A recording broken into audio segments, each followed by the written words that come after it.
The film starts with a kid masturbating to a photo in his room. The kid gets caught by his dad. His dad at first reacts scared, but then he decides to have a talk with him. The dad tells him that it is completely normal to do this at this age and that he shouldn't be ashamed to do this.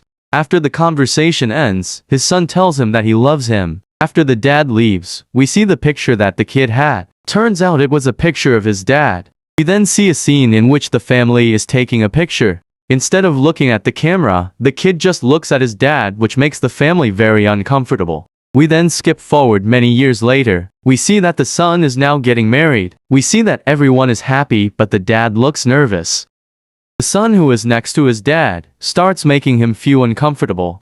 The son then touches his dad, but here we see how uncomfortable the dad is and how much he hates this but doesn't do anything about it. After the picture is taken, we see the wife talking to the wedding guests. She then starts wondering where his husband is. She starts looking for him. As she keeps walking, she hears a noise behind a fence. She thinks it's her husband, so she gets closer to the fence.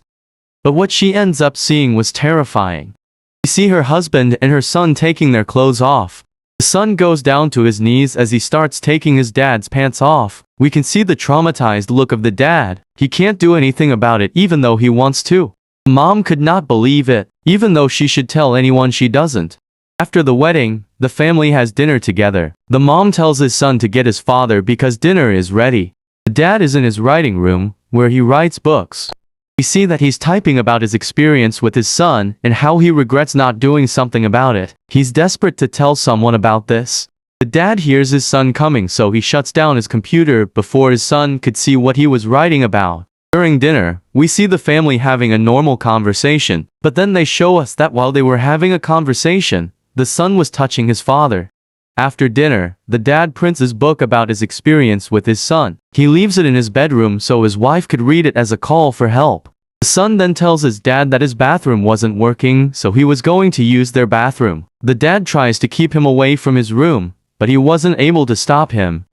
Then we see the dad in his writing room, scared knowing that his son found his book about him. The son walks to the room and he tells us that he shouldn't be writing about this. He makes his dad feel guilty, telling him that it is hard to love him sometimes.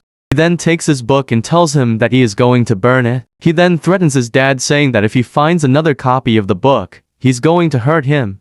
We then skip to New Year's Eve. The family throws a party at their parents' house. We see the son and his wife kissing each other. But while they are kissing, the son looks at his dad. After the party ends, the son tells his wife that he's going to stay here with his parents to clean the house. We then see the dad taking a bath while listening to a podcast.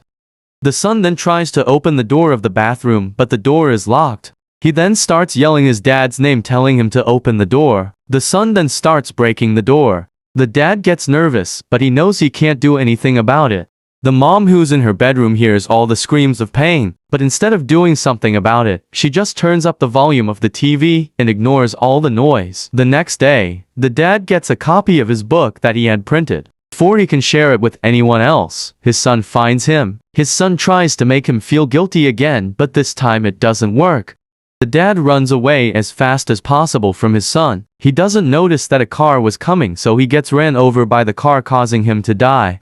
After the funeral, the wife decides to confront his son. She asks for how long this has been going on. Her son says that it's been going since he was 12. He then says that she didn't deserve him. They start to fight, but at the end, the wife ends up killing his own son. At the end, she burns the book that her husband made. This short film is really one of the most disturbing films out there. And even though it is hard to watch, it does a good job at keeping you interested throughout the whole film.